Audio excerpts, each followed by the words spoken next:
video introduces the processing of stainless steel parts. The machine is processing the inner hull of the part.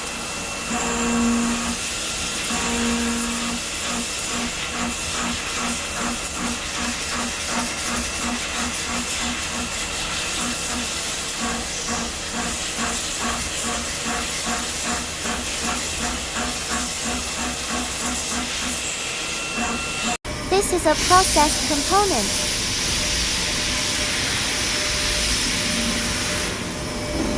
Welcome to share your thoughts in the comment section.